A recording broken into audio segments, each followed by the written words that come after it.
Our spirit. What is it? Where does it go? Are we able to see them using our mind's eye? If so, just what can spirit teach us? Welcome to School Through Spirit. Host DeEtte Renee is a certified psychic medium and master teacher of psychic and mediumship development through LWISSD. DeEtte was born knowing spirit and now is here to help you better understand the spirit world. And now your host, DeEtte Renee.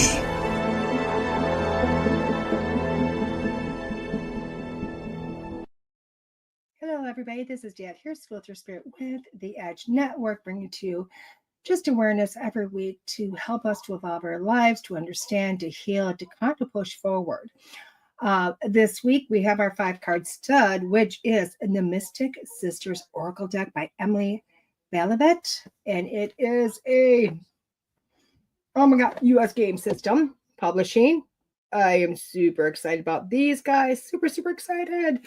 But let's get into our book with Neil Donald Walsch. As we always know, I go here for some inspiration, and then we just kind of, this is where we start. If you've ever been with me, we start here, and then I go off on tangents. Who knows where I'm going to end up at? So, a lot to read with this one. Oh, my God. Losing everything. Oh, sorry. Lots to read. This will be interesting. This will be an interesting. I got markers falling out of everywhere. Excuse me. Let's put our glasses on because there's a whole lot. Sorry, guys. My throat chakra's been shut down all morning, so I don't know what's going on. Apparently, this is another hard lesson for me. You are the truth. What does I am the truth mean? Okay. First, understand what you define as right or wrong in your reality right here, right now. You do so as a definition of yourself, as who you have become from the totality of your experiences. Okay, guys, sorry. The statement, you are the truth, means there is no other truth which matters but your own. There is no absolute right or wrong. What you say is right or wrong paints a portrait of who you are. Your challenge is in the definition of yourself through painting, creating of this evolving portrait. Why? Because this portrait changes. You've always painted over, creating new painting. This is evolution. You continually update the picture of who you are through the announcement of your latest decisions about what you call right and wrong. Now, we know in ultimate reality, there is no such thing as right or wrong. But what we are talking about is whether we are making our choices and decisions based on someone else's truth of right and wrong or our own. And this is a point, and this is pointed out in God's questions. Barely have something to learn here, guys. And what, pray tell, forms the basis of your decisions? Your own experience. No, in most cases, you've chosen to accept someone else's decisions, someone who came before you and presumably knows better. This is especially true on important matters. In fact, the more important the matter, the less likely you are to listen to your own experience, and the more ready you seem to be to make someone else's ideas your own. When we allow the truth of others to define us, we are engaging in unconscious self-creation. For centuries, our country, religions, and societies have needed us to believe their truth in order for them to survive. Sadly, most of your life, you have been defining yourself unconsciously by going to your memory bank and retrieving what someone else has told you about life. Instead, God invites you to avoid automatic reactions, which tend to create you as who you were rather than who you now choose to be. Go inside and see what is true for you and now for you now in your present reality. Remembering that everything you think, say, and do is an act of self-definition. Step into conscious creation by taking a second to stop and think, is this who I am? Is this who I am? That's a mouthful, guys. There was a lot there. I know it's so weird because as I was reading, my brain, and I know you guys see me start to struggle. It's not because I'm not a decent reader. I'm not going to say I'm like a speed reader by any means. But what's happening is I'm filtering stuff. It's like I'm reading here, and I got one conversation on one side of my head, and then the other side's got all the stuff coming in. And it's so funny because as I'm going, it's changing and it's changing. I'm like, what is going on here? What is going on here? And I'm like, oh, this makes so much sense. So when I got down to the last part, okay, or part of that, a big part of this is, we're going to step back. I have an old gripe I've been holding on to a long time. You guys heard me speak about it how many times? We are what our parents taught us. God, don't horse with me. Don't horse with me for that one. Because, got my throat chakra. Because literally, that statement of, we don't make decisions in life based on our reality, on what we believe in. Okay. We make our decisions based on what somebody else believes. Somebody else has taught you. Very few people take what their own belief system and go forward.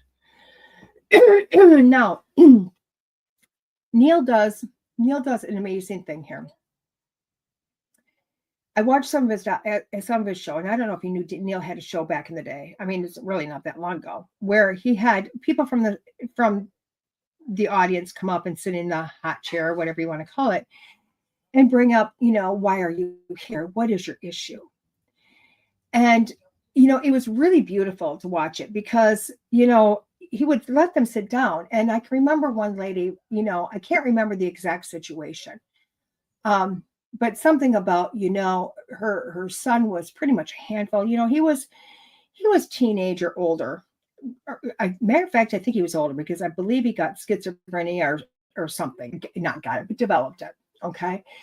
And he became her full-time person, like, full-time. He's more of a severe case per se.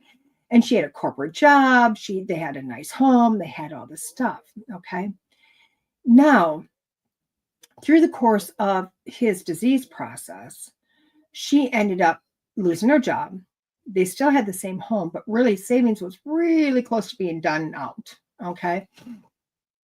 And basically, a pretty, it's a hard situation. It's a dire situation, and she's, again, corporate. She's clearly a nicely dressed woman, the whole 10 yards. And Neil basically has a conversation, goes, why are you here? And she says, well, I've got this situation. My life's dire, and I don't know where to go, and I don't know how to get out of it. And everything's going to crumble, and we're going to be homeless in my car. And Neil was like, whoa, that's a mouthful. He was very calm about it, but it was basically, that's a mouthful. That's a lot.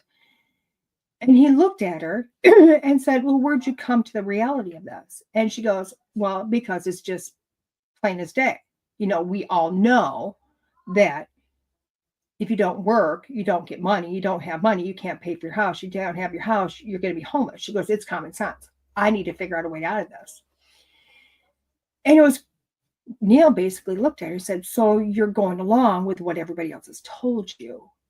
And she goes, well, that's a reality. He goes, no, you're going along with whatever the masses have told you. That you have to go to this job in order to make money, and this has to be your home because this is what you were dreamed for, and blah, blah, blah. And she said, well, yeah, because that's what I was taught. He goes, well, let's pull back a little bit. And this is where the interesting thing happened. Because he goes, let's play a game, my what if game. What if? He goes, I'm just going to ask you what else. And she said, okay. And he literally went, what if you lose your job? What's going to happen? And she goes, I already told you. Lost my job. The money's running out. We're going to be homeless. And he basically came back and said, but what if, you lost that job for something else? And she went on another tangent. It could be this. And then when he came back, he said, well, what if your savings runs out? She goes, well, I'm not going to have anything else to live on, blah, blah, blah. And he goes, but what if you looked in a job market someplace other than the corporate field? Pretty cool. And she went stumped. And she's like, well, I never really thought about that. I've always done this one thing, blah, blah. He goes, but what if you changed your type of employment? And it stopped her and started her thinking.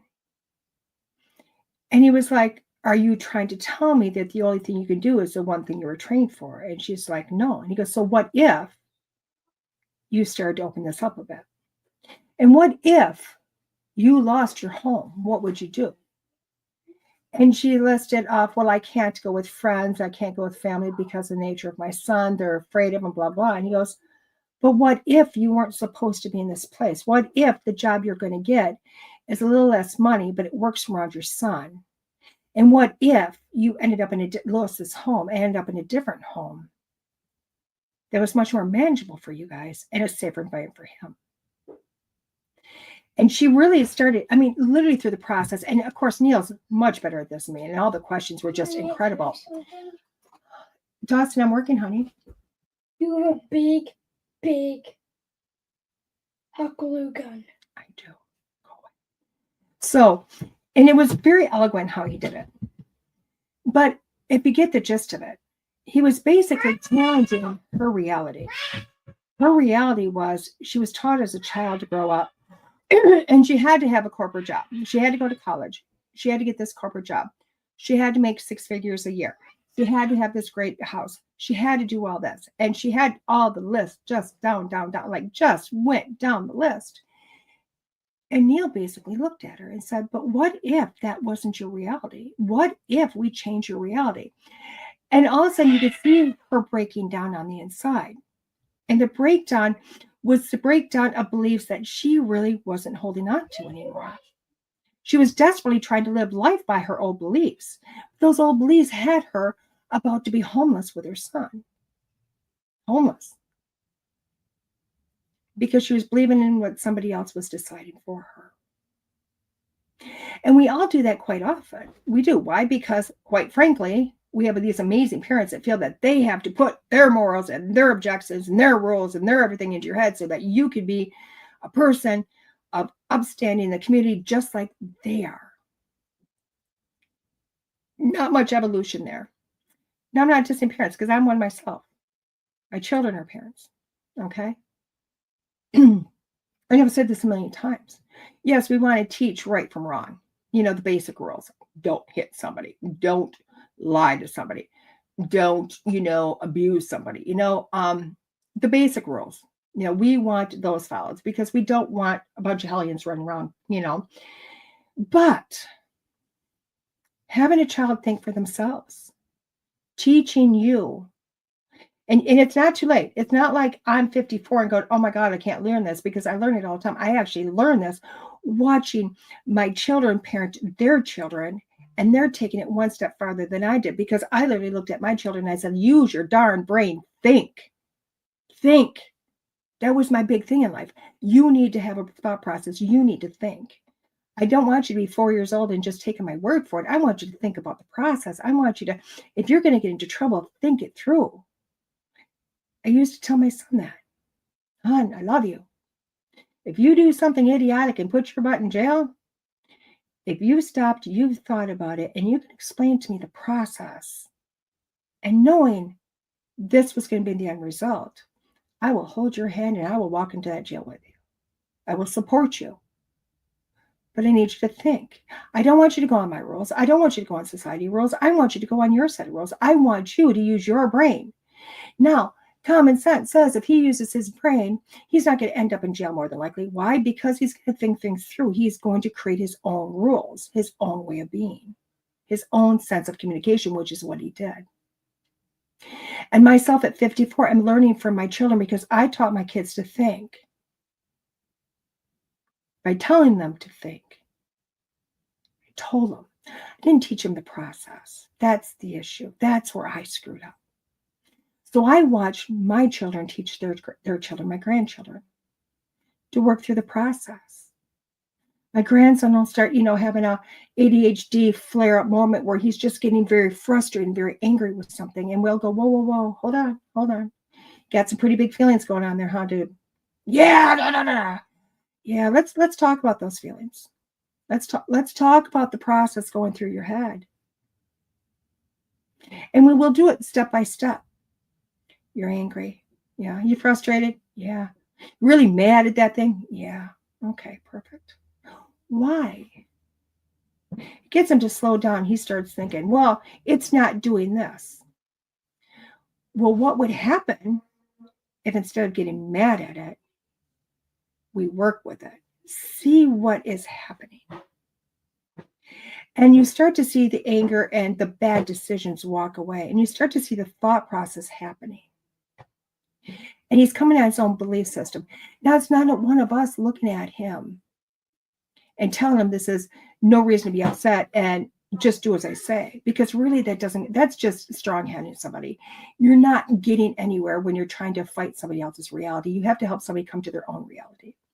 And that's what we do in our home. We help the children think to become their own reality, to make the best decision for them. And hopefully that decision isn't going to end them on timeout. Hopefully. But a lot of times when they work through their own decisions and their own process, they come to their own truth. And it's a truth that they learn, not one we've imposed on them. And I know that sounds really like very free-spirited thought process, but really, what do you want as an adult going out, into the world? What do you want for your children? You want them to be safe without you being over their head. Well, the only way to keep them safe is to help them learn how to create their own reality. And that becomes something huge. Okay. Now let's take this into a different locale. I was just talking to some friends this weekend, and it took all I had to keep my mouth shut. Turned off my mouth. And the reason for it is because they were having this whole conversation about, oh my God, the universe has screwed me and it's all about the lessons. And, I've had enough because the lessons that keep coming just one after another, lesson after, and life is a shit show, basically. And it's not the universe out to get me. It's just they're going to put obstacles in my way to make me learn lessons, to get over the obstacle for the next one and never get a break. And I thought, whoa, it's that old school thinking. Trust me, when I hit the world of spirituality, that's what I was told on a regular basis. That I was here for lessons. I was here. I was here to have everything thrown at me to teach me lessons while I was here. To me, that's really a piss poor way of looking at life. It really is. And it's unacceptable and it's not truth. It's just not truth. Okay? Because life has nothing to do with lessons. And it also takes the truth of it. It says in that statement, the universe or God or spirit or wherever you want to put this for is throwing stuff at you for lessons. That means that somebody else is creating your reality. It's not the truth about it. We create our own reality. Okay. Now, in this situation with friends, I know you're like, hey, DeEtte, you have a little bit of wisdom. Why didn't you share it? Why? Because they're not ready to hear it. Trust me, I've been listening to the gripe. I've been listening to those statements for 15 years. And they're just as strong today as they were before. What I say is not going to make a difference. I'm going to hit a wall. Why? Because I'm fighting their reality. They'll get there on their own. They'll figure it out because they also talk a lot about manifestation. Get where I'm going here? Because manifestation says that I can create anything for me. So if that's the case, if you tell me I can manifest and I can create, doesn't it go against the universe giving me lessons all the time? It doesn't work hand in hand. It just doesn't work that way. What does happen when you have a life where you're going, oh my gosh, lesson, oh my God, I packed so many lessons into this lifetime. You know what I mean? I'm just going to be dead and on my feet and blah, blah, blah. That's your reality. That is somebody else told you this and you are believing it. And your life is stuck where it's at because you are believing somebody else's truth because it's really not your truth. I know it's not my truth. Okay, it used to be my truth. It's not anymore. When you start to realize and switch that around to going, you create your own reality. You create your own world. Okay? You do. Your reality, your rules. And you start to believe in that, magic happens. Magic happens. Now, is it slower for us? Yeah. Why? Because we're in a meat suit. Manifestation is slower for us. Creating those realities is slower. Sometimes we get speedy fast. But for bigger things, it tends to be a little bit slower. But it happens. because you're creating it. But if you're sitting in somebody else's, sour sewage of belief system, you're not going to believe that you create your own reality because you're stuck with somebody else's thought process. So if right now I told you to stop believing what somebody else told you, stop. Stop believing the world's about adolescence and start believing that you are creating your world and you're creating your next step based on your old steps. Wow, that starts to go, wait a second. You're creating your own decisions. Okay. You are making decisions in your life for you based on the belief systems you've always had. Do you see why it tends to start to believe like lessons are coming at me? Life's hell. Because you keep manifesting, you keep creating the same crap over and over and over again based on old school thought process, based on somebody else's thought process. If I tell you today to check your beliefs, literally pen and paper, write down all your beliefs. What works and what doesn't. Oh my God, that's mom's. Oh my God, that's the church. Oh my God, that's my teachers. Oh my God, you're going to find out so many of these things you just went along with because somebody else told you it was their reality. When you start to realize that these are not the reality, these are not the truths, you're making bad choices based on somebody else's reality because these are not your choices on your belief system. Your choices, somebody else's way of doing it. No wonder why you think life sucks. No wonder why it's hard. And no wonder why you keep creating the same crap. It's because you're living your life based on somebody else's reality. Somebody else wanted a mini-me and they created you. I did it to my kids. Trust me. We get pretty proud of our little mini-me's. But I'll tell you what, I'm more proud of my grandchildren because my kids broke a cycle. They broke a cycle. I started to break it. They broke it and destroy it. And their kids, my grandkids, who knows what they're going to do? They're not little know-it-alls. They're not little ones that are in your face. But they are children that think, creating their own reality. We will look at them and say, do you think, I know you really want to hit somebody. Do you feel that's a good decision? I will tell you what, every time we hear no, it's not. It's not because we looked at them and said, don't hit. I mean, you hear me say it all the time, don't hit her, get off of her, talking to the grandchildren. But when we sit down and talk to them, and we put that decision in their hand, we put the reality, their beliefs in their own hand. You make a decision based on how you feel, not on what I tell you to do. People will always make the better decision. I should say 99% of the people will make the better decisions based on their own reality, not because of what somebody else told them. But when you start to do that, trust me, guys, for this week, give yourself a little bit of effort and really think for yourselves. Is this what you want to do? Is this how you want to try to solve something? Or are you going about life by somebody else's rules? No, guys, this includes the commandments. This includes, a lot of basics. Even laws that we follow in society, I'm not against any of them because really don't kill somebody. Don't beat somebody up. Don't drive excessively. Why? Because you might lose control and hurt somebody. Those are all common sense rules. And somebody doesn't need to tell you that stuff. That's just common sense. So this isn't questioning, society and their rules. Okay, I'm not saying that. Or, the official law rules, because again, they really are there to kind of protect us. But honestly, at the end of the day, most of us are going to make those decisions for the same rules anyway. So really, we don't need to question those. But what I am looking at is maybe your belief systems growing up. The old tapes that have been playing in your head your whole life. Is it working? Are they your truths? Are they? Even when it comes to religion, guys, I get the religion question a lot to me. Are you religious? Not at all. Are you spiritual? Kind of.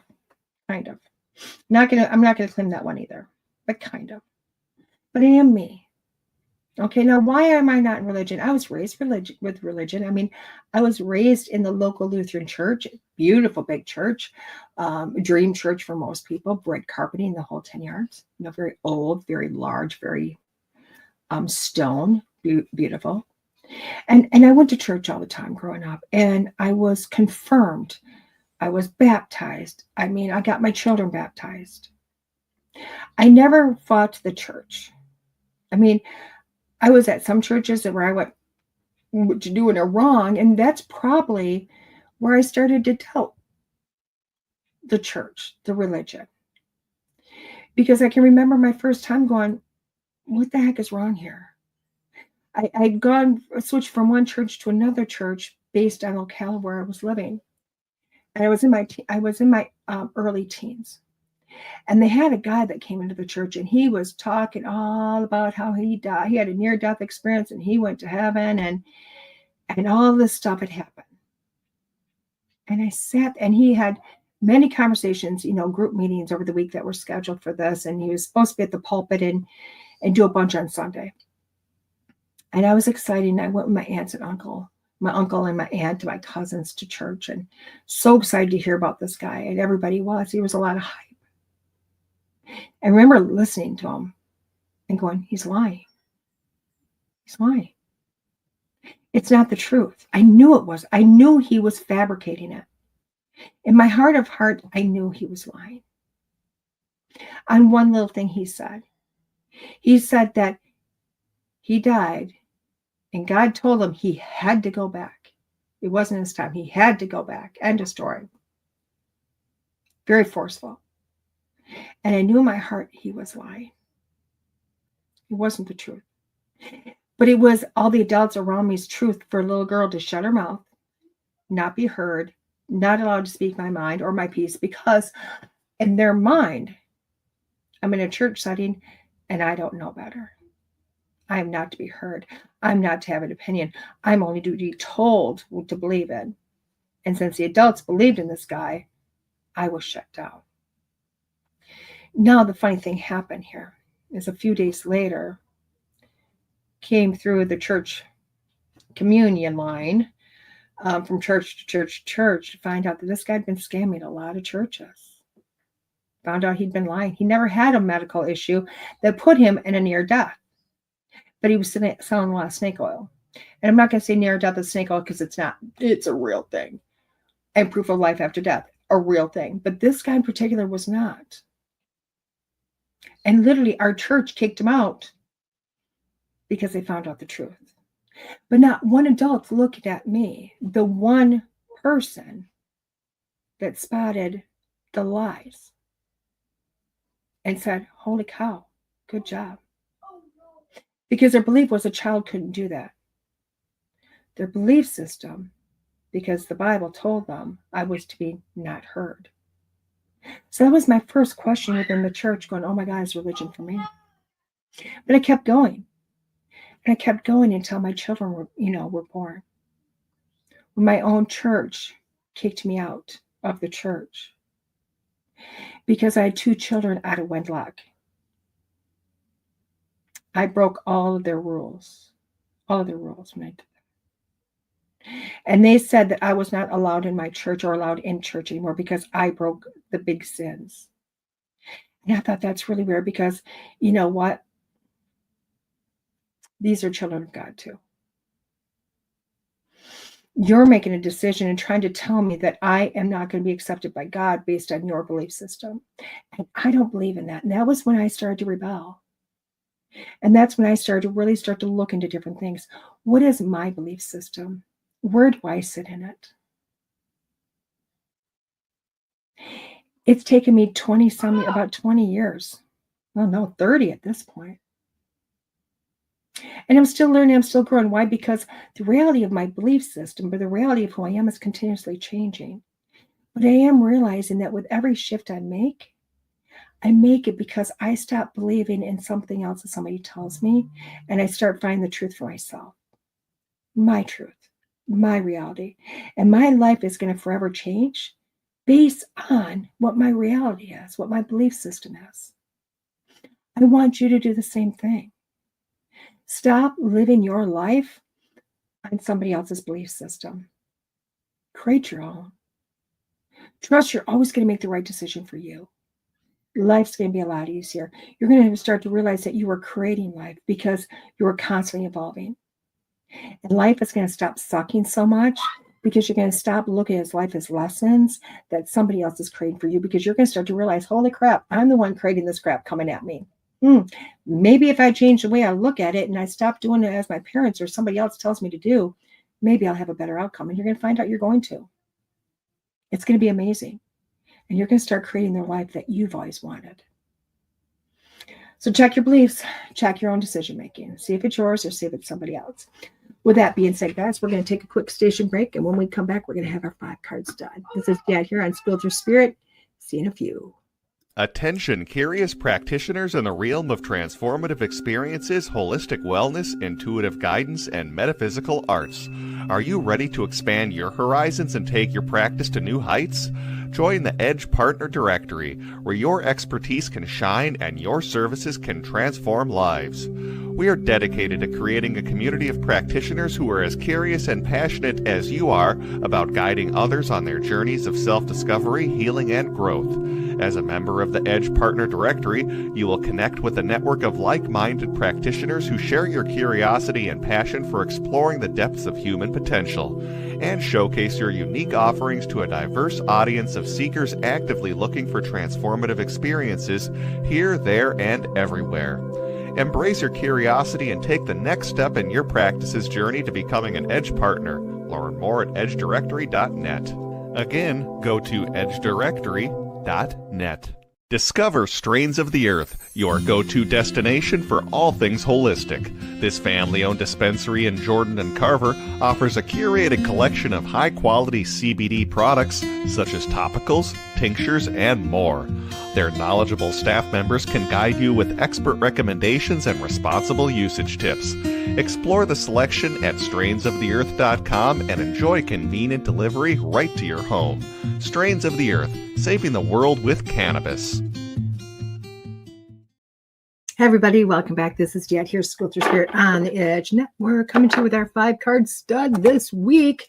We're going to open this card, but it is the Mystic Sisters Oracle deck. It's got an amazing raven on the front cover. We know I'm about that. And this is a U.S. game system deck, published deck anyway. Almost dropped it. Did not. Saved it. This is, again, by Miss Emily Balivet, U.S. Game Systems. Yes, U.S. Game Systems. So super awesome. I'm loving this. The cards, the beauty of these cards. What I can see is so beautiful. So it says, Mystic Sisters Oracle Deck invites you to join the Mystic Sisterhood of goddesses and mythological archetypes. Call on them to reveal their powerful feminine wisdom through Emily Balivet's resplendent, I can't read today, artwork. Created out of her inner spiritual journey, Balivet encourages oracle readers to develop their own personal relationships with the deck by responding to the vibration of the individual card images. Your emotional impressions of the card's energy are at the heart of the oracle reading experience.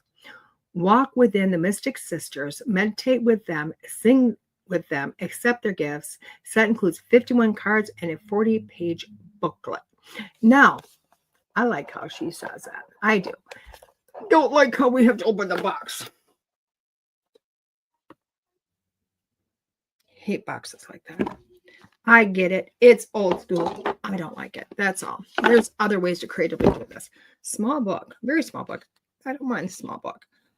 No pictures at all. That's okay. This card deck, I like the small of it. I do like the small of it. No pictures. I'm okay with no pictures. But what makes it hard is like, you're asking me to look at the picture, but you're not giving me a picture in the book.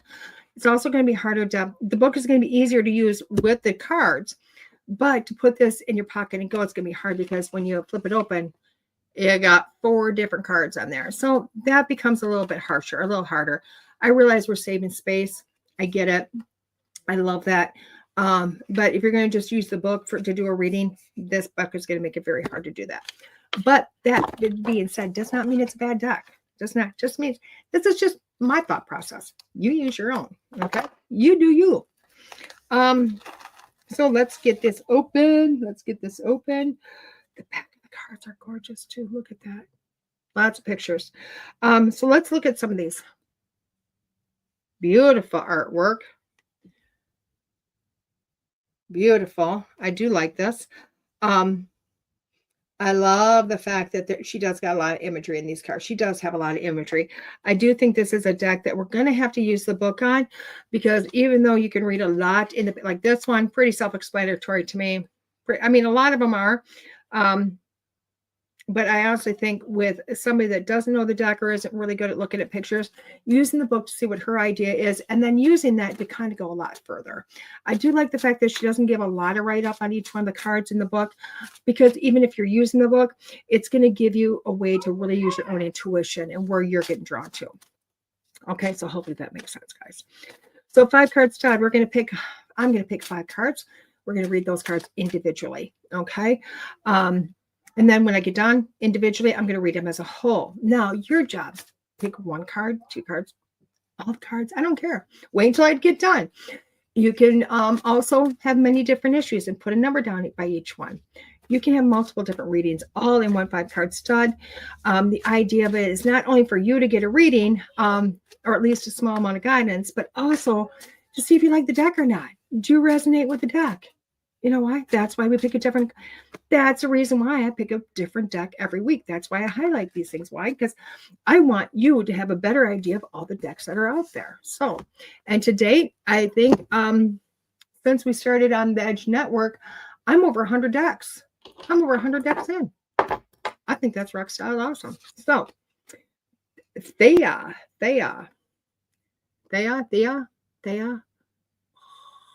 There is a lot in that picture. There is a lot in that picture. So number 1 is Thea. I think it's Thea. I know where I would go with this, but I want to see what she's saying. Illusion, psychic visions.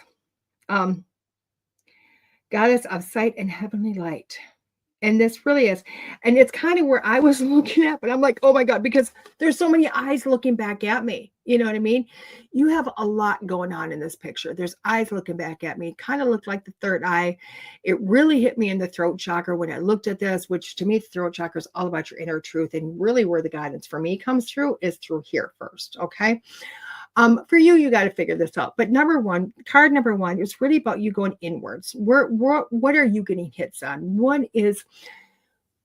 What is your intuition telling you? Okay. And even for those that say, oh my gosh, I have no intuition. Trust me, you do. You have intuition. It's just a matter of, are you using it? Do you connect with it? What's your gut instinct? Don't put a lot of work into it. This might be in a dream state. I know things. You might see something you had before. Who knows? But it really is an intuition. It's a gut instinct that's going to get you through on this one. So look to your inner vision, okay? Your inner person talking to you. Card number 2 is Cygnus. Cygnus? Oh my gosh. Another good one. It's with a C, or with a C. I like the fact that everything here is in order, alphabetical order. I just need to know my alphabet. Release and surrender. Release and surrender. Okay, we're only going to use the keywords. This is pretty cool because if you look at this, okay, release and surrender. Obviously, the swans are going away. They're like, yep, got to let those swans go. You got the lady back in the middle. She's doing a little praying. She's been able to figure this out. She knows that surrendering is the best. So she's just praying with this. The 2 ladies, though, look at their eyes are shut. You know what? They're closing their eyes to this. They look like they're on the struggle bus to releasing, but they are releasing. Like they're pulling back saying, okay, we'll do it. We'll trust. Okay, but that's what this is about. It's about realizing that sometimes you don't always want to let go. Sometimes you don't want to release stuff because we're afraid of losing it. But it doesn't mean we don't do it. So if you feel like it's time to release something, it's time for you to start letting go of the situation. Start letting go of control, letting go of all this stuff. It's going to be hard for you to do this. This is not going to be necessarily something easy, but trust it's going to be the best for you. Okay. Just because I know I see the swan, that tells me it's a great decision. It's not a bad one. Okay. So let go, start to surrender, allow life to happen. I knew this was going to come up. Amunet. Amunet. Amunet. Gorgeous card. Gorgeous card. I like the reflection. I love the reflection. She's looking back on her reflection. Hidden meanings and deceit. Hidden meanings and deceit. Okay. And you know what? Sorry to say it. Sometimes you have to look inward to start to see where the hidden meanings are. Okay. Because it really is. So often when we're looking at a situation, we're seeing things as a whole, but we're really not pulling apart. And you have to kind of come back into yourself to relook at something. So look at yourself. Are you deceiving yourself? Are you putting something out there that really isn't real anymore, or you have changed and you're not sitting in your own reality anymore and making yourself a little uncomfortable? This is really going to be kind of looking in and looking back. There's a lot of hidden things around you, and it's going to feel like it's hidden. Why? Because you have shifted. You have changed. Okay. So it's time for you to start looking for those things. Look at those. Look at the things that you're deceiving yourself on. Maybe getting some deceiving from someplace else. There's a lot of hidden things going on that you're not noticing. So take a time, stop, take a breath, reflect, and start to see what you're not seeing. Okay. Card number 4 is Charms of Ishtar. Charms of Ishtar. Isn't it funny? The cards I showed you in the very beginning are the ones that are popping up. It happens every week. I don't know how. Charms of Ishtar. It's almost like the cards know which ones are going to pop out, which to me is kind of incredible. Indulgence, distractions, coveting. The god Ishtar symbolizes love, power. Both is power and it's danger. I love it. It says you've been seduced by something that gives you pleasure, but you find yourself distracted from the path of your original destination. Okay. No, don't let that happen. Okay. Because when we're looking at this card, it is you have been distracted. You were off your path. You were not doing, where you want to go from. Okay. You've kind of gotten in your own way. It's kind of like going, I have envisioned, I want this to happen, and how this is going to happen. I'm going to try to create how it's going to happen. I'm going to throw a bunch of stuff between me and the end result and going to get lost in that. Okay. So this card is saying, whoa, clear the plate. Clear the plate because you're distracted. You've got so much on that plate. You don't know if you're coming or going. You can't get anything done. Clear the plate. Try to prioritize your life. Get things done that need to be done. Stop getting distracted and just push forward. I know this is going to be a little bit hard, but trust me, you spend a few days getting a few things off your plate, life is going to be a lot easier and not so darn overwhelming. Okay. The last card of the day is Be Goddess. Be Goddess. Isn't that cute? Be Goddess. Okay. What do they want for the Be Goddess? Again, alphabet. A, B, sorry. Interconnection and community. Interconnection and community. And that's a big thing there because with this card, what we're looking at is you really kind of feel like you're in a solo thing. You're all on your own on this. You're solarly flying. Okay. You're in this life by yourself. How often do you hear, you know what? You're born with nothing. You're going to die with nothing. You're born naked. You're going to die naked. I'm in this alone. No matter what happens, I'm by myself. We say these things all the time, but we're not. We really are born as a community. When we talk about soul family, what's a soul family is you die together, you live together. Okay. And you keep coming back together because you're in this together. Every part of your life is touching somebody else's life, and that person is touching somebody else, and that comes back to you. It is a group effort. Stop looking at life as you are by yourself in this. Okay. Because trust me, you give a smile to somebody else is going to smile. That smile is going to give somebody else a smile. It's the community. It's the effect of each other. Okay. With every decision you make, it's going to affect somebody else and your life is going to change because of somebody else's decisions. Okay. So start to realize this is a community.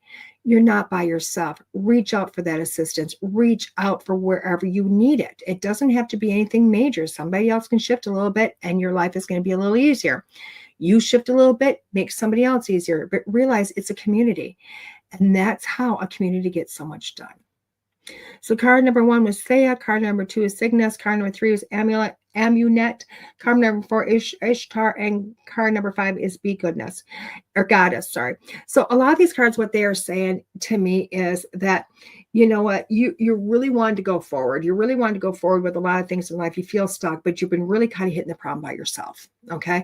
I'm stuck. I don't know where I'm going. I can't get through this. Life sucks. It's hard, blah, blah, blah. And you keep hitting the same wall over and over again. Why? Number one, you're trying to do it yourself. Number two, you've gotten too many things in the way, too many distractions. You need to knock it off. Clear your plate. Realize that you're not in this by yourself and you can go forward. Okay. When we say clear off the plate, that is the surrendering and stuff. You don't want to lose everything you put on your plate. You're like, oh my God, I got to get it done. If I don't get it done, I'm a failure. If I don't get it done, this won't happen or that. No, it's all going to happen. Okay. It's all going to happen, but it doesn't mean everything's got to happen right now. Okay. So really, you need to start pulling back a little bit, pulling back, letting things go. Realize you're going to go forward. What you want is supposed to be yours. Okay. You've seen this, you know it. It's going to happen, but you've been going about it the wrong way. You've been going about it the wrong way. You've been working too hard. Stop working so hard. I know that sounds crazy. Stop working so hard. Stop trying to do it all. Figure out what you need to do to get you back on your path, get you on your goal. Reach out to some people. You got this. This is going to be an incredible week of breakthroughs. It really is. And I love that. So, okay, I like this deck, guys. I do like this deck. It is a deck that you're going to have to, I'm throwing everything on the floor, apparently. It is a deck that you're going to kind of have to look at a little bit to understand it. And then it's got so much meaning within the pictures. I will tell you what, she did right when she made these pictures. Because quite frankly, they look good. They look good. Oh my God. Okay, so where am I going to be this week? Where am I going to be this week? On Friday, September 12th. You are going to find me at Earth Song Books and Gifts in Janesville, Wisconsin, doing readings from 10 until 3 p.m. That is my day there. Saturday, I have kind of a day off. I get to go off I was invited to go do an investigation, a day investigation, my type of investigation, at Broadhead Manor in Broadhead, Wisconsin. So I'm super excited about that. That is not an open invitation everybody can show up for. Just, it's a private thing. I get to go do with somebody. I'm super excited about that. But again, guys, I do have, my books are open. Feel free to schedule those, readings with me. Feel free to look over the classes, inquire on the classes that we have offering out there. I am in the aspects of actually writing new classes also. And I'm going to be putting all that out to everybody. So, as always, the website is DeEtte.us. Feel free to go find it, send your messages, book your readings. Even if you want to book in advance, feel free. You know what? I have people that book out months in advance if you like to have those times. Do what you got to, guys. Be you. Enjoy your week. Enjoy your lives. Start to create your own reality. Life's amazing. And you're going to find out it is when you do. You guys have a great day. This has been DeEtte with School Through Spirit. See you next Monday morning at 9 a.m. Central Standard Time on the Edge Network. Bye-bye, guys.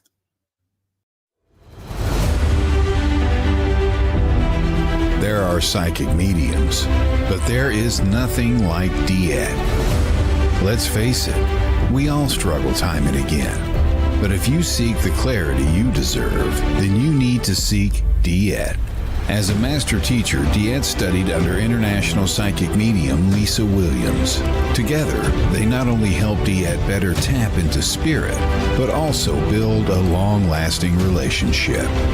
So many psychics tell us what we want to hear, and that just won't cut it with DeEtte. She tells you what you need to hear.